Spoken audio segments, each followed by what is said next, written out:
আর যে 18 বছর পরে বাবা তাকে বের করে দেয় যে তুমি তোমার মতো করে চলো, এই সন্তান তার সম্পদের হারে হারে মর্যাদা বুঝে, কারণ সে প্রত্যেকটা টাকা কষ্ট করে ইনকাম করে। আমাদের হালতটা ঠিক এরকম। আমরা মুসলমান জন্মসূত্রে হওয়ার কারণে আমাদের কাছে ইসলামের গুরুত্বটা একদমই কম। জন্মের পরে মাকে মুসলমান দেখেছি, বাবাকে মুসলমান দেখার কারণে আমরা ইসলামের মর্যাদা কি এটা বুঝি না।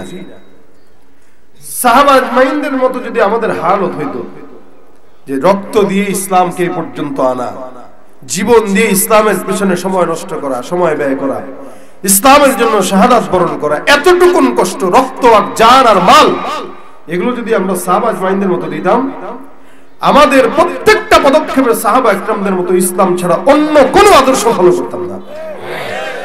যেহেতু আমরা ফ্রি পাইছি, এই ফ্রি সার্ভিস পাওয়ার কারণে আমার কাছে না মূল্যায়ন, না আপনার কাছে মূল্যায়ন, না সমাজের যুবকদের কাছে মূল্যায়ন।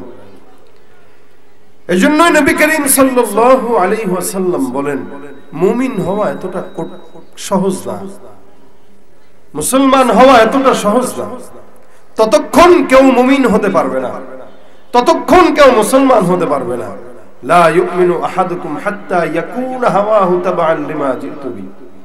আমি নবী যা যা নিয়ে আসলাম, আমি কিভাবে হাঁটতে হয় সেভাবে বান্দার জন্য সুন্নাহ মোতাবেক হাঁটা নিয়ে আসলাম, কিভাবে মুআমালা মুআশারা লেনদেন করা লাগে এটা নিয়ে আসলাম, কিভাবে সন্তানকে লালন পালন করতে হয় এটা নিয়ে আসলাম, কিভাবে বিবির সঙ্গে ব্যবহার করতে হয় ওটা নিয়ে আসলাম, কিভাবে রাজনীতি করা লাগে, সিয়াসত করা লাগে ওটা নিয়ে আসলাম, কিভাবে মানুষের সঙ্গে সুন্দর ব্যবহার করা লাগে ওটা নিয়ে আসলাম। যতক্ষণ আমার এই সমস্ত আখলাকটা তুমি তোমার হৃদয়ে না প্রবেশ করাবা, ততক্ষণ কোন মুসলমান মুমিন দাবি করতে পারে না। এটা রাসূলের কথা। আমরা যদি নবীর উম্মত হয়ে থাকি, আমাদের প্রত্যেকটা পদক্ষেপে নবী করিম সাল্লাল্লাহু আলাইহি ওয়াসাল্লামের আখলাক ঢোকানো দরকার আছে কিনা নাই। তার মানে হাঁটতে গেলেও রাসূলের সুন্নাত আছে, ঘুমাইতে গেলেও সুন্নাত আছে, প্রত্যেকটা পদক্ষেপে রাসূলের আখলাক আছে। এই আখলাকটা নবী করিম সাল্লাল্লাহু আলাইহি ওয়াসাল্লাম আনার কারণে তার দাম। আমাদের দেশে আমাদের যুবকদের এবং জনগণের হালত হইল নবীর আদর্শের স্লোগান বাদ দিয়া ওই নেতাদের আদর্শের স্লোগান দেয়। গত 15 বছর একই কথা একই কাজ আমাদের এই দেশের জনগণরা করে গেছে। লাভ কি, ফায়দা কি? যাদের পক্ষে এত স্লোগান দিয়েছে এরা পলানোর সময় বলেও যায় নাই, নিয়েও যায় না, একা একা চলে গেছে। ফায়দা কি হলো? আপনাকে আমাকে টিস্যুর মতো ব্যবহার করে ফেলে দিয়েছে। আবারও তারা আরেক দল হয়ে আসবে, এদের পক্ষে আবারও স্লোগান দিবেন, আবারও যখন তারা পলাবে আপনাদেরকে রেখেই চলে যাবে।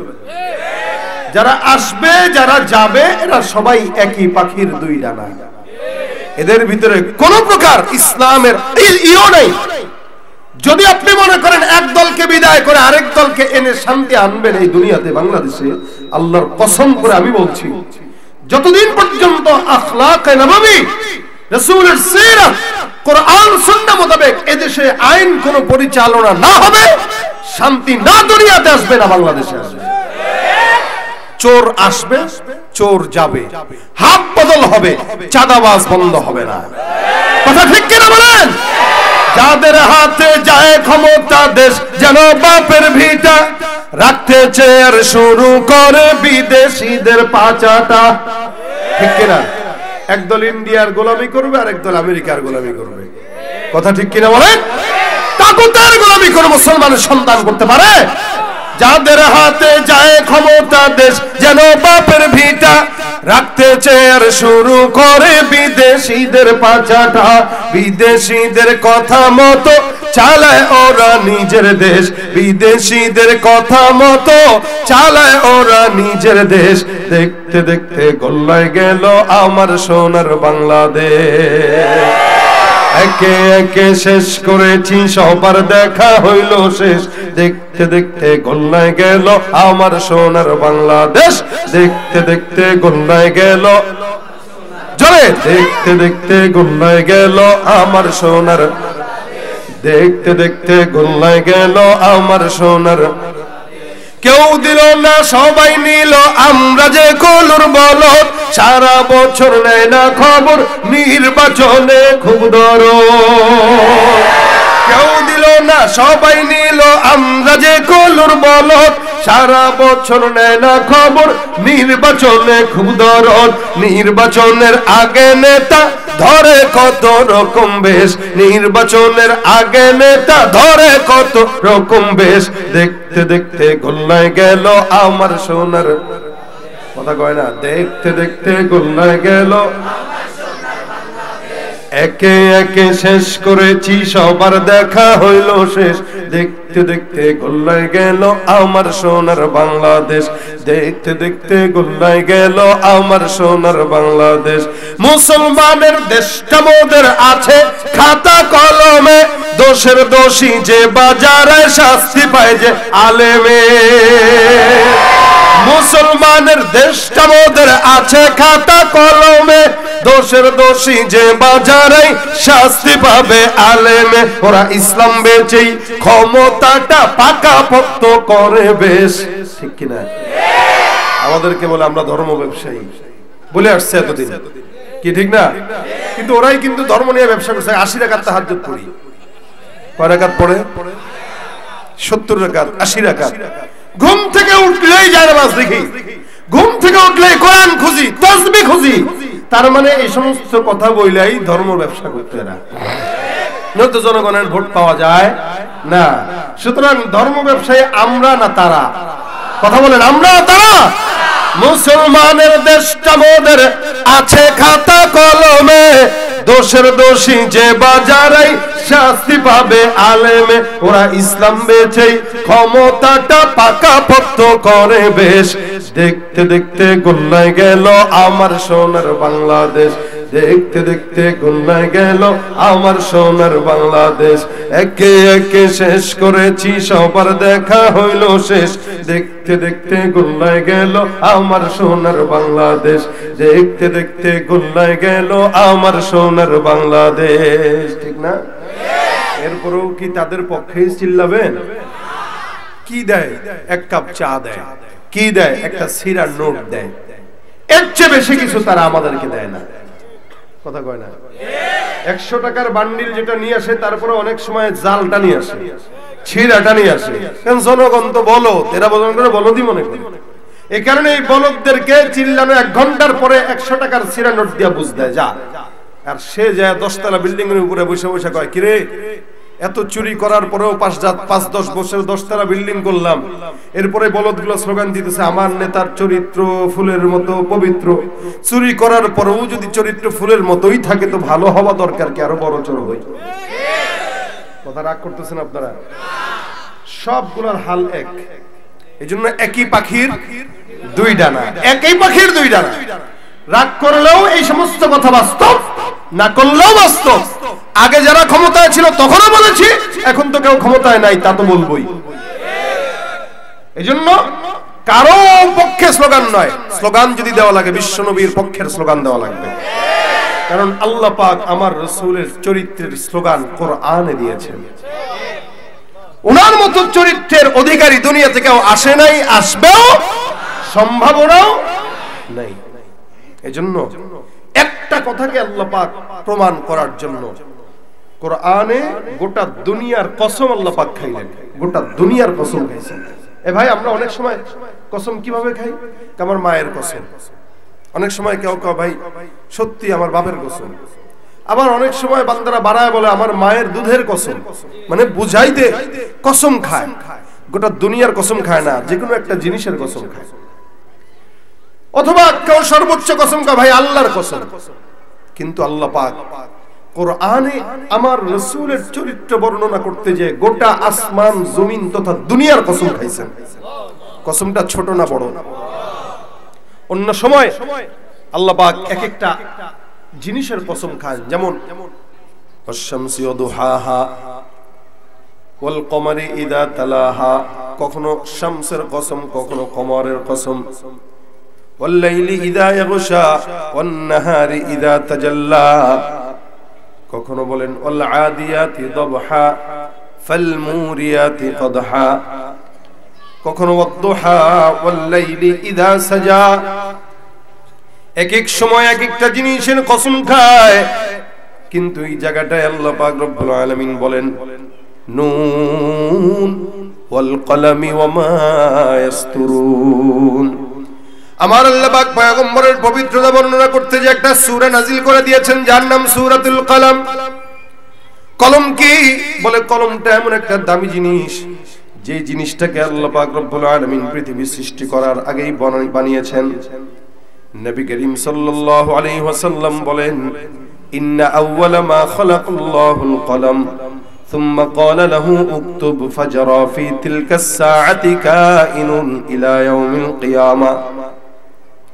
আমার আল্লাহ পাক রব্বুল আলামিন একটা কলম নাজিল করলেন, কলমকে বললেন কলম তুমি লেখো। আল্লাহ পাকের আদেশে কলম লেখা শুরু করলো। কলম সুন্দর করে লিখলো। কি কি লিখলো? বলে জমিন যতদিন পর্যন্ত চলবে, কেমনে চলবে, নিজামুল আওকাত কি হবে, কতগুলা মানুষ আসবে, সূর্য কতবার উঠবে, চন্দ্র কতবার ডুববে, আসমান কতগুলা হবে, জমিন কতগুলা হবে, সমুদ্র কতগুলা হবে, যা কিছু আছে প্রত্যেকটা জিনিস আমার আল্লাহ পাক রব্বুল আলামিন কলম দিয়ে লিপিবদ্ধ করে দিলেন। আমার আল্লাহ পাক ডাক দিয়া বলেন ওয়াল কলামি ওয়া মা ইয়াসতুরুন। ওই কলমের কসম। কোন কলম? বলে যেই কলমটা আসমানের সমস্ত জিনিস লিখলো, জমিনের সমস্ত জিনিস লিখলো।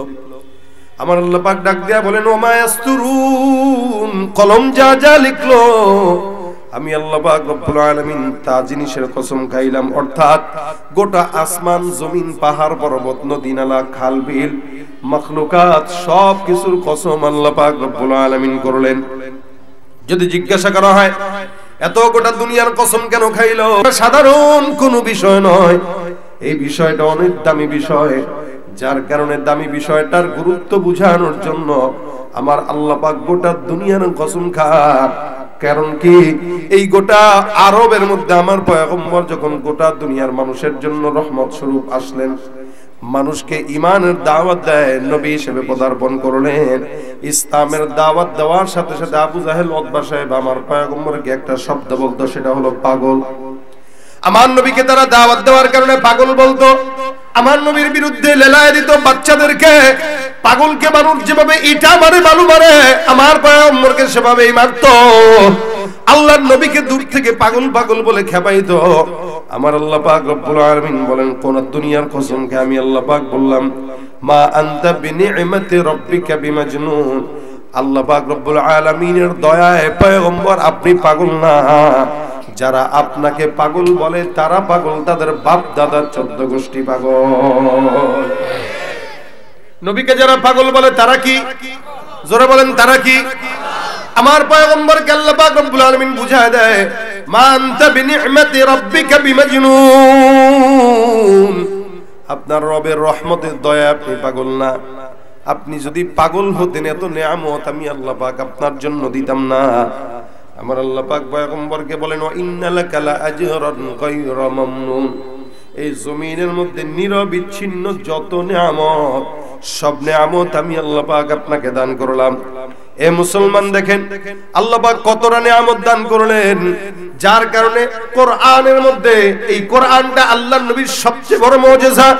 যেই কোরআনটা নবী না থাকলেও এখনো পর্যন্ত আছে, শুধু তাই নয় কিয়ামত পর্যন্ত এই কোরআন থাকবে কি থাকবে না? সারা বিশ্বের সমস্ত এই পাতার কোরআন যদি পুড়ায় দেওয়া হয়, আল্লাহ পাক 8 বছর 7 বছরের বাচ্চার মাধ্যমে তার কোরআনকে হেফাজত করবে।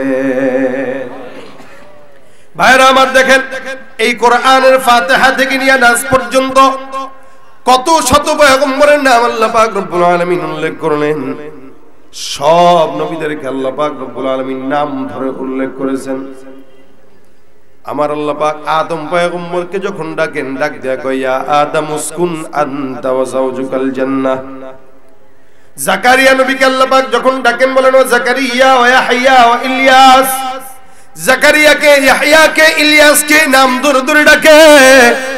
আল্লাহ পাক ডাক দেয়া বলেন ইয়া মূসা লা তাখাফ। মূসাকে আল্লাহ পাক নাম ধরে ডাক দেয়। নূহ পয়গম্বরকে আল্লাহ পাক নাম ধরে ডেকে বলেন ইয়া নূহ বিতু বিসালামিন মিন্না। নো পয়গম্বরকেও আল্লাহ পাক নাম ধরে ডাকেন।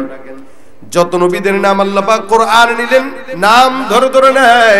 ইব্রাহিম, ইসমাইল, ইউসুফ, ইয়াকুব, ইদ্রিস, ইউনুস, ইব্রাহিম, আদম, জাকারিয়া, ইয়াহইয়া, ঈসা, মুসা, সব পয়গম্বরকে আল্লাহ পাক নাম ধরে ধরে ডাকলেও আপনার আমার পয়গম্বর মুহাম্মদুর রাসূলুল্লাহ সাল্লাল্লাহু আলাইহি ওয়াসাল্লামকে একটা জায়গাতে আল্লাহ পাক শুধু নাম ধরে উল্লেখ করেন নাই।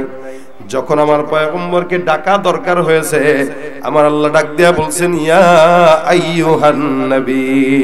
সুবহানাল্লাহ। সব নবীদেরকে আল্লাহ পাক নাম ধরে ধরে বললেন, আমার নবীকে আল্লাহ পাক বলেন নবী। সব নবীদেরকে নাম ধরে বললেন, আমার নবীকে বলেন ইয়া আইয়ুহার রাসূল। আমার পয়গম্বরকে আমার আল্লাহ পাক নবী বলে ডাকেন, রাসূল বলে ডাকেন। আল্লাহ পাক রব্বুল আলামিন পয়গম্বরকে যদিও কখনো আল্লাহ পাক রব্বুল আলামিন অন্যান্য নামে ডেকেছেন, কখনো পয়গম্বর ঘুমন্ত আছে ঘরের মধ্যে বিছানা চাদর মুড়ি দিয়া আমার আল্লাহ পাক ডাক দিয়া বলেন ইয়া আইয়ুহাল মুজাম্মিল। এখানে আল্লাহ পাক পয়গম্বরকে মুজাম্মিল বলে সম্বোধন করলেন। আরেক জায়গায় বলেন ইয়া আইয়ুহাল মুদ্দাসসির, কখনো বলেন তাহা মা আনজালনা আলাইকাল কুরআনা লিতাশকা, কখনো বলেন ইয়াসিন ওয়াল কুরআনিল হাকীম। এক এক জায়গাতে এক একটা নামে আমার পয়গম্বরকে আল্লাহ পাক রব্বুল আলামিন নাম ধরে রাখলেন। একটা জায়গাতেও শুধুমাত্র ইয়া মুহাম্মদ বলে আল্লাহ পাক ডাকেন নাই। কতটুকু সম্মান দান করলে আল্লাহ পাক রব্বুল আলামিন নাম ধরেও ডাকেন না। যদিও কোন জায়গায় নামটা উল্লেখ করেছেন আল্লাহ পাক রব্বুল আলামিন নামের পাশে আবার সুন্দর করে লকবটাও লাগায় দিয়েছেন। যেমন নাকি আমার আল্লাহ পাক বলেন ওয়ামা মুহাম্মাদুন ইল্লা রাসূল। মুহাম্মদ তো নয়, তিনি হলেন কার রাসূল? কার রাসূল? লাকাদ জাআকুম রাসূলুম মিন আনফুসিকুম। এখানে আল্লাহ পাক রাসূল বলেছেন, আল্লাহ পাক ডাক দিয়া বলেন মুহাম্মাদুর রাসূলুল্লাহ। এখানে আল্লাহ পাক রাসূল ডাকলেন। আরেক জায়গায় বলেন ওমা আরসালনাকা ইল্লা রাহমাতাল লিল আলামিন। এখানে আল্লাহ পাক রব্বুল আলামিন আমার পয়গম্বরকে রাহমাতুল লিল আলামিন বলে সম্বোধন করলেন। অন্য আয়াতে আল্লাহ পাক বলেন মা কানা মুহাম্মাদুন আবা আহাদিম মির রিজালিকুম, মা কানা মুহাম্মাদুন আবা আহাদিম মির রিজালিকুম ওয়ালাকিন রাসূলুল্লাহ ওয়ালাকিন রাসূলুল্লাহ ওয়া খাতামান নবিয়্যিন। এখানে আল্লাহ পাক রব্বুল আলামিন পয়গম্বরের দুইটা পরিচয় সুন্দর করে তুলে ধরে বলেন নবীর এক নম্বর পরিচয় তিনি তোমাদের কোন পুরুষের পিতা নয়, তিনি হলেন আল্লাহর রাসূল। কার রাসূল? দুই নম্বর পরিচয় ও খাতামান নবিয়্যিন, এই নবী আখিরি নবী, তারপরে আর কোন নবী আসার সম্ভাবনা নাই। আমাদের দেশে গোলাম আহমদ কাদিয়ানীরা আমার নবীকে শেষ নবী মানে না। বলেন তো যারা নবীর খতমে নবুয়ত মানে না তারা মুসলমান না কাফের? জোরে জোরে কাফের না মুসলমান? কাদিয়ানীরা কি ইসরায়েলি পণ্য যেভাবে বয়কট করেছেন প্রত্যেকটা মুসলমানের উচিত কাদিয়ানীদের পণ্য বয়কট করা। আমার নবী বলেন আখিরি নবী আল্লাহ পাক আমাকে পাঠিয়েছেন, যারা এই খতমে নবুয়ত মানবে না তারা মুসলমান না, তারা কাফের। কি হবে শেষ নবীজির উম্মত বলে দাবি করে যদি ওই নবীর চেয়ার কাদিয়ানীরা দখল করে? কি হবে শেষ নবীজির উম্মত বলে দাবি করে যদি ওই নবীর চেয়ার কাদিয়ানীরা দখল করে? নবীজির জন্য যদি রক্তের বহে নদী, নবীজির জন্য যদি রক্তের বহে নদী, তবুও হটব না এই দাবি থেকে। কি হবে বেঁচে থেকে অযথা বিদ্যা শিখে যদি না গড়তে পারি শোষণবিহীন সমাজটাকে? ঠিক কিনা? আল্লাহর নবীর পরে আর কোন নবী নাই, এটা রাসূল স্পষ্ট বলেছেন। যদি হতো রাসূল এটাও বলে গিয়েছেন নবীর সাহাবী হযরত ওমর হতো, তার মানে ওমর নাই আর নবী আসার সম্ভাবনা নাই। এই জন্য আল্লাহ পাক নবীর পরিচয় দিয়ে বলেন ওয়া খাতামান নবিয়্যিন, আমার পয়গম্বর হলেন খতমে নবুয়ত, একদম আখিরি নবী, শেষ নবী। আল্লাহ পাক এই জায়গাগুলোতে একটা জায়গাতেও শুধুমাত্র মুহাম্মদ বলে উল্লেখ করেন নাই, আমার উম্মতদেরকে একই ভাবে আল্লাহ পাক রব্বুল আলামিন জানায় দেয়, ইয়া আইয়ুহাল্লাযীনা আমানু লা তাজআলু দুআ আর-রাসূলি বাইনাকুম কাদুআই বা'দিকুম বা'দা। আমরা একে অপরকে যেভাবে বন্ধুর মতো করে ডাকি, এ ভাই একটু শুনেন, ও মুক ভাই শুনেন, ও তমুক ভাই শুনেন, আল্লাহ কয় খবরদার মুমিন, লা তাজআলু দুআ আর-রাসূলি বাইনাকুম কাদুআই বা'দিকুম বা'দা। তোমরা তোমাদের নবীদেরকে একে অপরকে যেভাবে ডাকো, নবীকে এভাবে ডাকবা না। কিভাবে ডাকবা? ইয়া রাসূলুল্লাহ, সুবহানাল্লাহ। কেমনে উম্মত ডাকবে এটা আল্লাহ পাক বলেছেন। নবীর সামনে যখন থাকবা কেমনে কথা বলবা সেটা আল্লাহ পাক বলেছেন, ইয়া আইয়ুহাল্লাযীনা আমানু লা তারফাউ আসওয়াতাকুম ফাওকা সাওতিন নবী। আল্লাহ পাক রব্বুল আলামিন বলেন, খবরদার নবীর সামনে যখন বসা থাকবা জবান যেন নবীর উপর উঁচু না হয়। রাসূল কথা বলবে, তোমরা কথা বলবা, তবে তোমাদের আওয়াজ রাসূলের আওয়াজ থেকে কি হবে? নিচু হবে। কোন উম্মত যদি মুসলমান হয় সে যেন রাসূলের আওয়াজের উচ্চতার কথা না বলে। কতটা সম্মান দিলে আল্লাহ পাক রব্বুল আলামিন উম্মত কেমনে কথা বলবে এটাও নির্দিষ্ট করে দেয়। আল্লাহ পাক রব্বুল আলামিন পয়গম্বরকে এতটুকু মর্যাদা দিলেন। আর মক্কার আবু জাহেলরা কয় আমার পয়গম্বর পাগল, নাউযুবিল্লাহ। আল্লাহ পাক বলেন, যারা রাসূলকে পাগল বলছে এরা দুনিয়ার জমিনে পাগল হয়ে মারা গেছে। এদের একটারও নাম নিশানা দূরের কথা, চিহ্ন পর্যন্ত জমিনে আর নাই, ঠিক কিনা? আচ্ছা বলেন তো, আবু জাহেল নামে এখানে কেউ আছেন? কারো বাবা আছে যে আমার দাদার নাম, পরদাদার নাম ছিল আবুল আহাব অথবা আবু জাহেল? একজন দেখাইতে পারবেন? ডোনাল্ড ট্রাম্পের নামও ডোনাল্ড ট্রাম্প রাখছে, আবু জাহেল রাখে নাই। তার মানে আবু জাহেল নাম সারা বিশ্বে একজনও খুঁজে পাওয়া যাবে না। কিন্তু মুহাম্মদ নামের লোকের অভাব আছে? প্রত্যেকটা মানুষের নামের আগে কি আছে? মুহাম্মদ আছে। হয়তো মুহাম্মদ নয়তো আহমদ। নবী বলেন, কারো ঘরের ভিতরে যদি একজন, দুইজন, তিনজন মুহাম্মদ নামে কেউ থাকে, আল্লাহ পাক রব্বুল আলামিন ওই ঘরের মধ্যে বরকত দান করে দিবেন। আর আবু জাহেল থাকলে বরকত হবে? আবু জাহেলের নাম নিশানা নাই। শুধু তাই না, আল্লাহ কয় আবু জাহেল আমার পয়গম্বরের নাম মিঠাই দিতে চাইছে। আবু জাহেলের বাসাটা আমি গোটা দুনিয়ার মুসলমানের জন্য পায়খানা বানায় দিলাম। এখন হাজী সাহেবরা যায় আর বাথরুম করার জন্য জায়গা খুঁজে, কোথায়? আবু জাহেলের বাসায়। আল্লাহু আকবার বলেন। হাজী সাহেবরা আগে যাওয়ার পরে আগে খুঁজে যে ওর বাসা কোন জায়গায়, আগে হাই গেল। আমি গত 2-3 বছর আগে একবার বের হইতেছিলাম মাতাফ থেকে, এক মুরব্বী আমারে দেখে বলতেছে, বাবা আবু জাহেলের বাসাটা কোনটা? খুব দৌড়া যাইতেছে, সে মনে হইতেছে পড়ে যাবে, এরকম একটা ভাব। আমি বললাম, কাকা আপনার কি খুব বেশি চাপ ধরছে? বেশি চাপ মানে কি, অনেকক্ষণ ধরে আটকায় রাখছি, আসলেই আগে ওর বাসায় যাব আর ছাড়বো। দেখেন, হাজী সাহেবদের এটা একটা চিন্তা থাকে যে মক্কায় যাওয়া মানে আবু জাহেলের বাসায় হাগু করবে। আপনাদেরকে আল্লাহ পাক তার বাসায় সারার তৌফিক দেন। একদম মাতাফ বের হবেন, এক সাইড দিয়ে যেখানে তার বাসা ছিল সব জায়গাগুলোকে বাথরুম বানায় রাখছে। ওখানে যাওয়া মানে আল্লাহর ঘরে যাওয়া। আল্লাহ পাক বলেন, আমার নবীকে যারা গালি দেয় এদের জন্য আমি একাই যথেষ্ট। ইন্না কাফাইনাকাল মুস্তাহজিইন। এই বেঈমানরা আমার নবীকে পাগল বলছে, ঠাট্টাকারীদের জন্য দুনিয়ার কোনো নেতার দরকার নাই, আমি আল্লাহ একা যথেষ্ট। এজন্য বাসা কিয়ামত পর্যন্ত হাজী সাহেবরা পায়খানা বানায় রাখছে। আর আমার মুহাম্মদুর রাসূলুল্লাহর নাম যেখানে আছে ওইটা নিয়ে মানুষ চুমা খায়, কথা কয় না। মুহাম্মদের নামটা আল্লাহ পাক রব্বুল আলামিন এত মর্যাদার রাখছেন। শুধু তাই না, উম্মত হিসেবে আল্লাহর নবী বলেন, তোমরা আখিরি নবীর উম্মত হওয়ার কারণে জান্নাতে যখন তোমরা যাবা সমস্ত নবীর উম্মতদের আগে তোমরা যাবা। সুবহানাল্লাহ। সব নবীর উম্মতরা সিরিয়ালে দাঁড়ায় থাকবে আর আল্লাহ পাক তোমাদেরকে আগে আগে জান্নাতে দান করবে, বাকি সব উম্মতরা তোমাদের পিছে পিছে জান্নাতে যাবে। সুবহানাল্লাহ। অনেক সময় ভাবি, আরে আমরা কি জান্নাতে যাব? এত গুনাহ করি ভাই, কেন যাবেন না কোন তো? আখিরি নবীর উম্মত আমরা। রাসূল সাল্লাল্লাহু আলাইহি ওয়াসাল্লাম এমনি আমাদেরকে রেখে যান নাই। ইন্তেকালের আগে আল্লাহ পাক রাসূলকে জিজ্ঞাসা করছেন, আপনার চাওয়া কি? নবী বলছেন, আল্লাহ আমার কোনো চাওয়া নাই, তবে একটা চাওয়া আছে, আমি যে চলে যাচ্ছি আমার উম্মতদেরকে কার হাতে রেখে যাব? সুবহানাল্লাহ। আচ্ছা বলেন তো, আপনার ভাই আপনার ভাতিজাটারে আপনার কাছে দিয়া বলতেছেন, ভাইরে ছেলেটারে তোর কাছে রাখবো, আমি একটু এক জায়গায় যাইতেছি। আপনার ভাই বলতেছে, টেনশন নাই ছেলে, আমি আছি না, আমার বাসায় রেখে যা। তুই টেনশন মুক্ত ভাবে সফর করে আয়। আচ্ছা বলেন তো, ভাতিজাকে তার ভাইয়ের কাছে রেখে গেল ছেলেকে, নিরাপদ না অনিরাপদ? অবশ্যই নিরাপদ। তার মানে আমার কাছে রেখে যাও মানে কি, যেমনে রেখে যাবা এমনিই পাবা। কি বলেন, ঠিক না?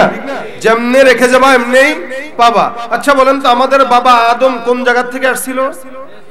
বলেন না, জোরে বলেন না। জান্নাত থেকে আসছিল না? তাহলে আল্লাহ পাক বনি আদমকে জান্নাত থেকে নামাইছেন, দিবেন কোথায়? জান্নাতে। নবী করিম বলতেছেন, আল্লাহ আমার উম্মতদেরকে যে একা রেখে যাব, এদের অবস্থা কি হবে? আল্লাহ কয়, রাসূল আপনি টেনশন নিয়েন না, লা আতরুকু উম্মাতাকা ফারদা, আপনার উম্মতদেরকে আমি একা ছাড়বো না। যেখান থেকে নিয়ে আসছি সেখান পর্যন্ত নেওয়ার দায়িত্ব আমি আল্লাহ আমার কুদরতি হাতে রেখে দিলাম। তার মানে নবী আপনি আরামসে যান, আপনার বান্দাকে আপনি দেখবেন কিয়ামতে আপনার পাশেই জান্নাতে ঢুকে রয়েছে। জান্নাত থেকে আনছে, জান্নাতে নিয়ে যাওয়ার দায়িত্ব কার? নবীর উম্মত হওয়ার কারণে আল্লাহর নবী বলে দিয়েছেন, কোনো টেনশনের কারণ নাই, তোমাদেরকে রেখে যাচ্ছি আল্লাহ পাকের কুদরতির হাতে। আল্লাহ পাক বলেছেন, জান্নাতে যতক্ষণ না ঢুকবে ততক্ষণ তাদের দায়িত্ব আমি আল্লাহ। গুনাহ করছেন 100টা, 1 কোটিটা, কিয়ামত পর্যন্ত গুনাহ করেন, টেনশন নাই। আল্লাহর নবী সাল্লাল্লাহু আলাইহি সাল্লাম বলেন, আবু হুরায়রা বলেন, আল্লাহ পাক বলেছেন, রাসূল বলেছেন, রহমত, ভালোবাসা, প্রেম, এটা যখন আল্লাহ পাক বানায় এটাকে 100 ভাগে ভাগ করা হয়। 100 ভাগের 1 ভাগ মহব্বত গোটা দুনিয়ার মধ্যে ছড়ায়, বাকি 99 ভাগ মহব্বত আল্লাহ পাক তার নিজের কাছে রেখে দিয়েছেন, শুধুমাত্র আপনাকে আমাকে ক্ষমা করে জান্নাত দেওয়ার জন্য। তাহলে বলেন আল্লাহ পাক রব্বুল আলামিন আমাদেরকে কতটা ভালোবাসেন, জান্নাত আমাদেরকে দিবে না তো কাকে দিবে? এই যে দোকানপাট বন্ধ করে চাকরিটা আমরা ছেড়ে এখানে বসে রইলেন 2-4টা কোরআনের কথা শোনার জন্য, আল্লাহ পাক আপনাকে আমাকে দিবে না তো কাকে দিবে জান্নাত? বলেন ইনশাআল্লাহ। আজকে যেমনি এই জায়গায় মজলিসে বসছি, জান্নাতেও এভাবে বসবো ইনশাআল্লাহ। আল্লাহ আমাদের তৌফিক দান করুন, কারণ আমরা আখিরি নবীর উম্মত। নবী করিম সাল্লাল্লাহু আলাইহি ওয়াসাল্লাম ধরে ধরে নিয়ে যাবেন। এই জন্য নবী বলেন, রাসূলের সঙ্গে মহব্বত মিলায় দিবেন। নবী বলেন, জান্নাতে আমার সঙ্গে যদি থাকতে চাও, রাসূল করিম সাল্লাল্লাহু আলাইহি ওয়াসাল্লাম শিখায় দিলেন, আওলান নাসি বি ইয়াউমাল কিয়ামাতি আকসারুহুম আলাইয়া সালাহ। আল্লাহর নবীকে আল্লাহ পাক এত সম্মানিত দান করলেন, এত সম্মানিত বানাইলেন, ওই নবীর সাথে আমরা সবাই তো জান্নাত যেতে চাই ইনশাআল্লাহ। চান তো ইনশাআল্লাহ? যুবকরা চায়ও, আবার ইহুদিদের মতো চুলের ডিজাইনও রাখে। নবীর সাথেও জান্নাত চায়, আবার ইহুদি নাসারার মতো পোশাকও পরে। দেখলে মনে হয়, বুঝাই যায় ওই যে আর্জেন্টিনার সাপোর্টার, ওই যে ব্রাজিলের সাপোর্টার। না, আমি ওদিকে দেখাইতেছি না, বললাম জার্সি পরে বুঝায় দেয় যে আমি আর্জেন্টিনার লোক, জার্সি পরে বুঝায় যে আমি ব্রাজিলের লোক, অথচ সুন্নাত পরে বুঝায় না যে আমি মুহাম্মদের লোক। এটা বোঝানো দরকার ছিল, আমি কিন্তু মুহাম্মদের লোক না, আমি আওয়ামী লীগের। এখন আর কয় না, এখন আর সাহসও নাই। এক সময় দাপট দেখাইছে না, এখন সাহস নাই। তখন যদি ওই দাপটটা না দেখায়, তখনও যদি বলতো না আমি মুহাম্মদের লোক, কি বলেন, আমি উম্মতে মুহাম্মাদি, তাহলে দল যাক আর আসুক আমার কোনো যায় আসে না, আমার সম্মান আজীবন 1 নম্বরে। কিন্তু দলের পরিচয় নিয়ে বড় হবেন যে আমি আওয়ামী লীগ, আমি বিএনপি, আমি অমুক তমুক, এগুলো নিয়ে বড় হবেন। এক দল যাবে আরেক দল আসবে, তখন মার খাবেন, মার ছাড়া উপায় নেই। আর দল থাকবেন মুহাম্মদের রাসূলের উম্মতের দল, যেই দল আসুক আর যেই দল যাক, সম্মান ছাড়া অন্য কোনো কিছু আপনার কপালে থাকবে না। ভাইরা আমার, দেখেন নবী বলেন, জান্নাতে আমার সঙ্গে যদি থাকতে চাও, এলাকার মধ্যে এমন কোন আলেম যদি থাকে, আপনি কোন একটা জায়গায় গেলেন, কেউ জিজ্ঞাসা করলো, ভাই তোমার বাড়ি কই? নোয়াখালী। কার এলাকায়? অমুক হুজুরের এলাকায়। আরেকজন এসে কয়, ভাই আপনার তো অমুক হুজুরের এলাকায়, আমার তো ওই হুজুরের 2 বাড়ি পরে আমার বাড়ি। যে বললো অমুক হুজুরের এলাকার, যে বললো 2 বাড়ি পরে বাড়ি, এর ভিতরে 2 জনের ভিতরে কাছে কে? যে 2 বাড়ি পরে সে। আরেকজন এসে কয়, ভাই আমি তো হুজুরের পাশের বাড়িটায় থাকি। কি কোন আপনি? কার তাই নাকি? বলা হয়। আরেকজন এসে কয়, হুজুর যে বিল্ডিং এ থাকে আমি সেই বিল্ডিং এ থাকি। আচ্ছা। আরেকজন এসে বলে, এই হুজুর যে ঘরে থাকে পাশের ঘরেই আমি থাকি। তার মানে সম্মান বাড়ছে না কমছে? কারণ সে সবচেয়ে বেশি কাছে। নবী বলেন, জান্নাতে আমি থাকবো জান্নাতুল ফেরদাউস। এই জান্নাতুল ফেরদাউসে আমার পাশের ঘরে সেই বান্দাটাই থাকবে, আমার ডান পাশের ঘরে সেই বান্দাটাই থাকবে। আমার সামনের ঘরে সেই বান্দাটাই থাকবে যেই ব্যক্তি আমি নবীর উপরে বেশি বেশি দুরূদের আমল করবে। আমার পয়গম্বর বলেন, জান্নাতে আমার পাশের ঘরে যদি থাকতে চাও, আমার জান্নাতের পাশের ঘরে যদি থাকতে চাও, বেশি বেশি দুরূদের আমল করো। আল্লাহ রাসূল বলেন, মান সাল্লা আলাইয়া সালাতান ওয়াহিদাতান সাল্লাল্লাহু আলাইহি আশারা, কেউ একবার দুরূদের আমল করবে, আমার আল্লাহ ওই বান্দার উপরে 10 বার রহমত নাজিল করে দিবে। এই নবীর কতটুকু সম্মান!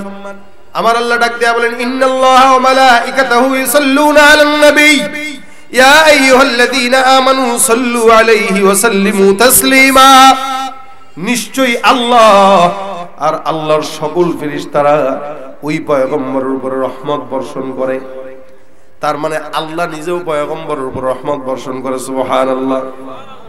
আল্লাহর ফেরেশতারাও পয়গম্বরের উপর রহমত বর্ষণ করে। হে মুসলমান, এই জন্য আল্লাহ পাক রব্বুল আলামিন আপনার আমার উপরে, রাসূলের উপরে দুরূদের আমল করাটাকে ওয়াজিব করে দিয়েছেন। যে ব্যক্তি বেশি বেশি পড়বে, নবীর সঙ্গে জান্নাতে থাকবে।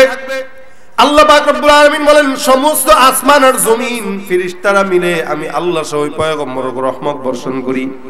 নবীর সঙ্গে মহব্বত হওয়ার সবচেয়ে বড় আমল আল্লাহর নবীর উপরে বেশি বেশি দুরূদের আমল করা। এই জন্য হাতের কাজ আছে, পায়ের কাজ আছে, জবানের কোনো কাজ থাকে না। যখনই সময় হয় জবান দিয়ে একটাই শব্দ উঠায় দিব, আল্লাহুম্মা সাল্লি আলা মুহাম্মদ, আল্লাহুম্মা সাল্লি আলা মুহাম্মদ, আল্লাহুম্মা সাল্লি আলা মুহাম্মদ।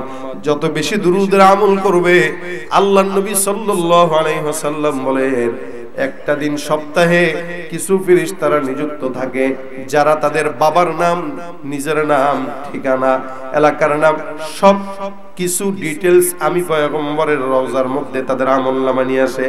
যেই ব্যক্তিটা 100 বার সপ্তাহে পড়বে, ওই ব্যক্তির 100 বার নাম আমি পয়গম্বরের রওজায় আসবে। আপনি 100 বার পড়লেন, রাসূলের কাছে 100 বার আপনার আমলনামা চলে গেল। নবী আপনার নাম দেখবে, রে আব্দুর রহমানের ছেলে আব্দুল্লাহ আমার উপরে আজকে 100 বার পাঠাইছে, আল্লাহ এই ব্যক্তি তো সুপারিশ অবশ্যই করতে হবে। কিয়ামতের ময়দানে যখন কোটি কোটি উম্মতরা দাঁড়ায় থাকবে, রাসূল দূর থেকে দেখলে চিনবে আর বলবে, এই চিনি তো তোমাকে, আসো আমার সাথে জান্নাতে আমার পাশে থাকবা। নবীর পাশে থাকা মানে জান্নাতুল ফিরদাউসে থাকা। কোথায় থাকা? কয় না, কোথায় থাকা? জান্নাতুল ফিরদাউসে থাকা মানে জান্নাতুল ফিরদাউসে বসে বসে আল্লাহর আরশ দেখতে পারবেন। রাসূল বলেন, যারা জান্নাতুল ফিরদাউসে যাবে ওরা জান্নাতুল ফিরদাউসে বসে আল্লাহর আরশ দেখবে। আর জান্নাতুল ফিরদাউসের সমস্ত নবীরা থাকবে। কখনো মনে করেন এমনি বের হইছেন ঘর থেকে, এমনিই বের হইলেন ঘর থেকে, দেখবেন ওই যে আদম পয়গম্বরকে দেখা যায় জান্নাতুল ফিরদাউস। ঘুরতেছেন, দেখবেন ওই যে ইব্রাহিম নবীকে দেখা যায়, জাতির পিতা। কি পিতা? হ্যাঁ, এতদিন তো একজনকে জাতির পিতা মানছিলেন, এখন জাতির পিতা একজনই। আর আছে কেউ? আগেও ছিল একজনই নাকি? আমরা ডাবল বানাইছিলাম আর কি। পিতা ডাবল হইলে জন্মের ঠিক থাকে না, বললাম আর কি, এমনি কষ্ট নিয়েন না। জাতির পিতা কয়জন? একজন। ডাবল পিতা বানাইতে নাই। আদি পিতা একজন আদম, জাতির পিতা একজন ইব্রাহিম। বের হবেন দেখবেন আমাদের ইব্রাহিম নবী, বের হবেন দেখবেন ইসমাইল নবী, বলবেন হুজুর আমাদেরকে একটু জবাইয়ের ঘটনাটা একটু শোনান না। আবার দেখবেন ইব্রাহিম পয়গম্বর, হুজুর আগুনে যে পড়তে গেছিলেন একটু শোনান না। আবার দেখবেন মুসা নবী, হুজুর আল্লাহর সঙ্গে কেমনে গল্প করতেন একটু বলেন না। তাকায় দেখবেন ওই যে আবু বকর সিদ্দিক দেখা যায়, ওই যে ওমর ফারুক দেখা যায়। আরেক দিকে তাকায় দেখবেন ইমাম বুখারীকে দেখা যায়। এরা তো সব জান্নাতুল ফিরদাউসে থাকবে। ইমাম আবু হানিফাকে দেখা যায়, তাবেঈ, জান্নাতুল ফিরদাউস। as-সালিহিন, 4 প্রকার মানুষকে আল্লাহ জান্নাতুল ফিরদাউস দিবেন, মান নবিয়্যিন, সিদ্দিকিন, শুহাদা, সালিহিন। জান্নাতুল ফিরদাউস এটার ভিতরে সমস্ত নবী, শহীদ, সাহাবী, সিদ্দিকিন, সালেহিন এরা থাকবে। আল্লাহ যদি জান্নাতুল ফিরদাউস আমাদেরকে দেয়, ইনশাআল্লাহ প্রতিনিয়ত ওনাদের সাথে দেখা হবে। জান্নাতুল ফিরদাউস পাওয়ার জন্য মূল উসিলা হইল রাসূলের উপরে বেশি বেশি দুরূদ পড়বেন, রাসূলের সাথের ঘরে থাকবেন। তার মানে জান্নাতুল ফিরদাউস আপনার জন্য আমার জন্য ওয়াজিব হয়ে যাবে। ভাইরা আমার, আমরা নবীর উম্মত দাবি করি কিন্তু উম্মতের কোনো কাজ করি না, কোনো কাজ করি না। দেখবেন সব নবীর উম্মত দাবি করে, চুলের ডিজাইন দেখবেন চতুর্দিকে টাক্কু, উপর দিকে চোখা, আসেনি? এই হলো চুলের হাল। এই সেলুন গুলাও ইহুদি নাসারাদের চুলের ডিজাইনের ছবি তুলে তুলে এখানে টাঙায় রাখে, আর যুবক কয়ে যায় এই এটার মতো দেন, এটার মতো, এটার মতো, ওটার মতো দেন, এটার মতো দেন। আরে সব ইহুদি নাসারার চুল। একটা ওলামা একরামের কাছে এসে রাসূলের সিরাত থেকে জানবেন নবী কেমনে চুল রাখতেন। ওই চুলের ডিজাইনে নিজে চুল কাটবেন, কেটে ছবি তুলবেন, তুলে টাঙায় রাখবেন, আর লিখে রাখবেন এখানে রাসূলের সুন্নাহ মোতাবেক চুল কাটা হয়। কি হইতে পারে না? একটা সেলুনে তো এরকম করে না। আপনি একটা সেলুন করে দেখেন না। নোয়াখালীর তো আলহামদুলিল্লাহ, নোয়াখালীর জমিন হচ্ছে ইসলামের ঘাঁটি। আমরা সারা দেশে বলি ইসলাম আসছে নোয়াখালীর থেকে। হাফিজজি হুজুর যদি না আসতো, বাংলার আনাচে কানাচে ইসলাম এভাবে পৌঁছতো না। আরে ভাই, আমার রক্তের সাথে নোয়াখালীর রক্তের সম্পর্ক আছে। আর আমার দাদা এখান থেকে হিজরত করে গেছে যশোর মাগুরায়, আমার শ্বশুর এখান থেকে হিজরত করে গেছে কুষ্টিয়ায়, ওখানে যায় তারপরে মাদ্রাসা করছে, ইসলামের প্রচার ওখান থেকে বাতি জ্বালায় দিছে। এভাবে এক একজন ওলামা একরামরা নোয়াখালীর থেকে ইসলাম নিয়ে গোটা বাংলাদেশে ছড়ায় গেছে।